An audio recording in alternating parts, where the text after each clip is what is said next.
Hey everyone, this is Khara Brindle with Supervisionary. I wanted to bring in one of my favorite colleagues, Alex, once again, this time to do a role play of a supervision experience. So we're going to switch off where I'll be supervisor, he'll be supervisee, and then vice versa. There's a particular example here that I want to show you in this video. So without giving out all my cards or showing all my cards, we're just going to jump into it. So again, I'm going to start as supervisor. Alex is going to be the supervisee. He's going to start staffing a case and we will go from there. Alex, when you're ready. Okay. So I'm having a situation with this kid that I'm working with right now that every time he comes in, it's just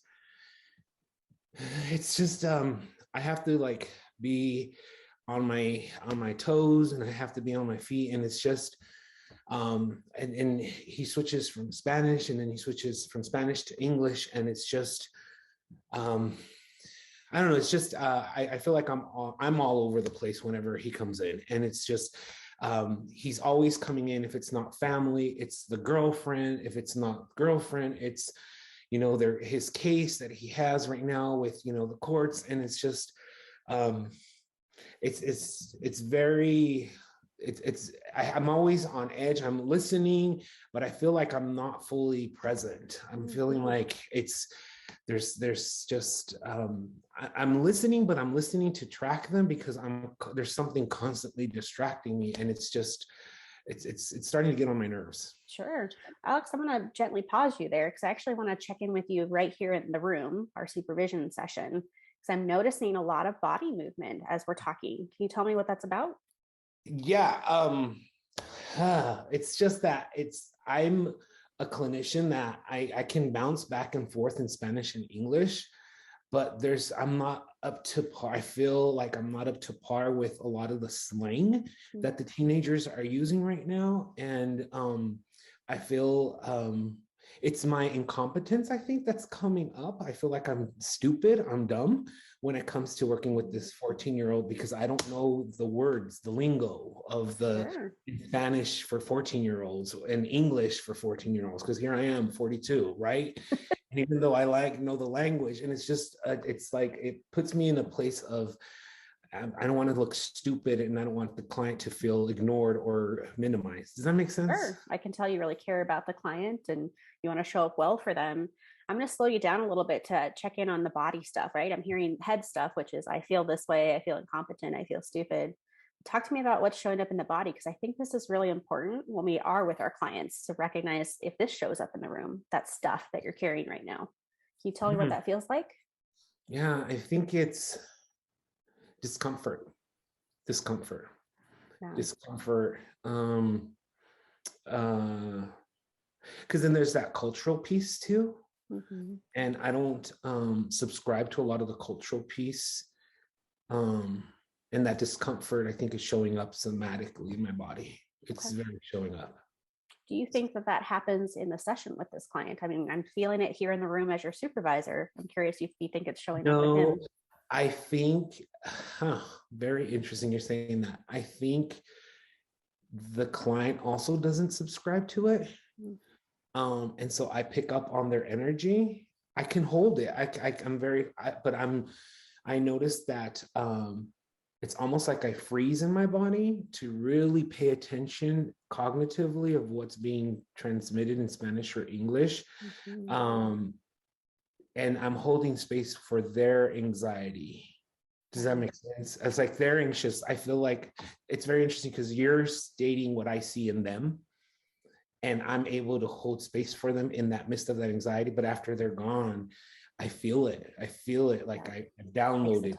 Yeah, it does take a toll. And I normally leave that client to the end of the day, like on Thursday, for example, or Friday, because I'm feeling, I can't see them at noon because I feel completely dysregulated afterwards. Like I need to release that energy. I really appreciate you noticing that, because I think that is something that, clinicians are continuing to gauge of what clients set things off in us. What does that feel like in our bodies after? Do we take that home with us? I really appreciate that self-awareness, Alex.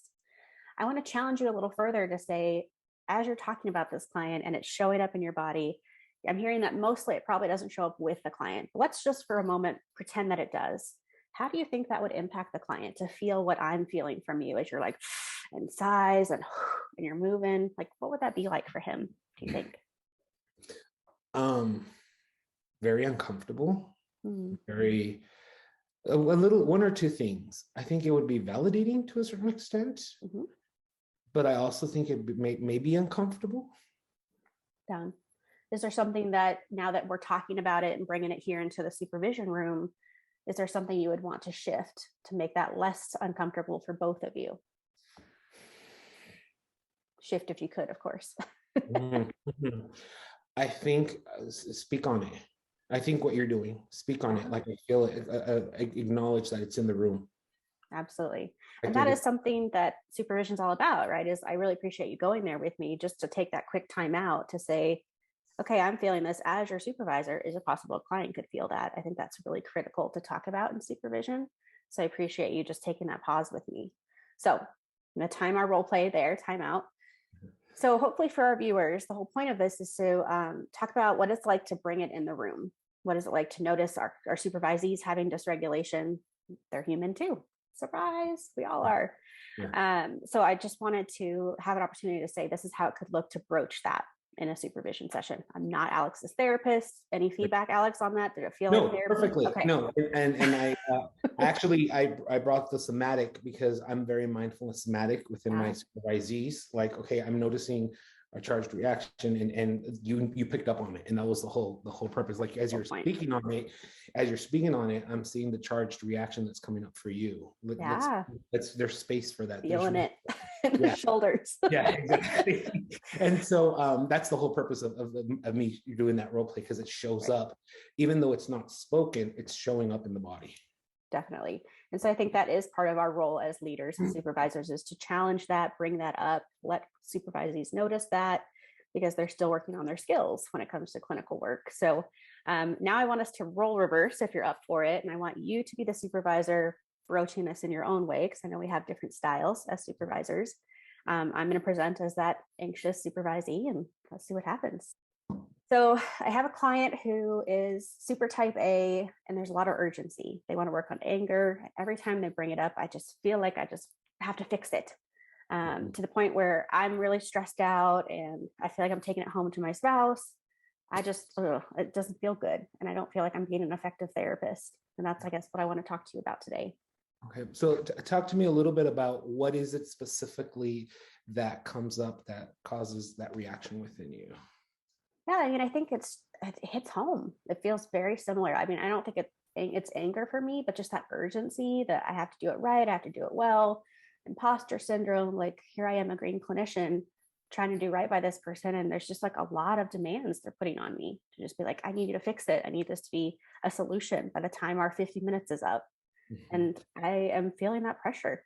Okay. And so when you're being present with the client, can you see that Khara, the professional, is showing up, but also Khara, the person, the human, is showing up?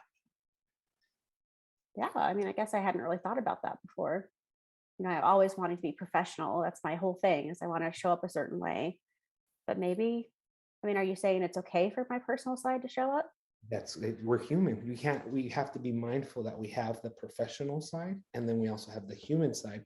And when we have a charged reaction, which is showing up, is this my human side that I need to work on? It's showing up in my professional side because I haven't worked on this area. Does that make sense? That makes a lot of sense. Like, it's almost like a chicken check-in. Like, you get to check in with yourself to be like, whoa, something's coming up here. It's showing up in the professional side. Let me look at my personal side. What's coming up? Do you follow? Yeah, I mean, I guess as you say that, I'm thinking that it does happen more than I'd like to admit, where I'm paralleling something in my personal life and then a client comes in and has something similar happening. And that makes it hard for me to stay regulated or even unbiased, because I relate to them and I'm worried that that's going to make me have some sort of skewed perspective. So yeah, even as we're talking, I feel it in my shoulders, or just like, oh, I really want to show up for them. And it's a lot of pressure. And so you start realizing the intent is there. However, the impact, how am I being impactful because of my inability, or maybe because of my lack of awareness in that arena? Mm-hmm. Does that make sense? Absolutely. how is this challenging you as a professional to look into your personal and professional to see what needs to be explored? Yeah, I mean, I think even just you bringing that to my attention, I'm thinking I need to continue to work on it if it's showing up that blatantly as we talk about this case. But also, it makes me think that I'm wondering what the client is feeling from me. You know, it makes me worry about that, since that is one of my biggest worries of being new to the field. Mhm. And are you, and as you know, as a professional, we can still be human and say, hey, I feel the charge. And I use that word because it's very neutral. It's not positive or negative. It just is. Mm. I feel a charge. What's that about? Whether it be somatically, whether it be in a emotional response, however it shows up, bring it up. There's room for that in the therapeutic setting. I appreciate you normalizing that for me, because I'm definitely like fighting, even as you're talking, this idea of, oh, should I do this better? Can I do this better? Like there's some inner critic showing up as you're talking. So I'm glad we can talk about this in supervision, that this feels like a safe Yes, place to do that. definitely. And that's what it's for. Definitely. Yeah. Okay. So time out there. So again, I literally threw Alex into this video saying, this is what we're just going to roll with it. So hopefully this is coming across to viewers in a way that's helpful. Because I think we all are trying to toe that line of self-awareness with our supervisees without feeling like we're their therapist. Right. I know that's a common question we get as supervisors, right, Alex? Yes, lots. Yeah, definitely. Yeah. So obviously, as a clinician is becoming more self-aware in the room, they're having reactions, somatic, thought-based, all of that. That's something we want to broach in supervision. It's an opportunity for them to grow and work on it. So hopefully this video is helping you get those juices flowing of how could you do this with your supervisees.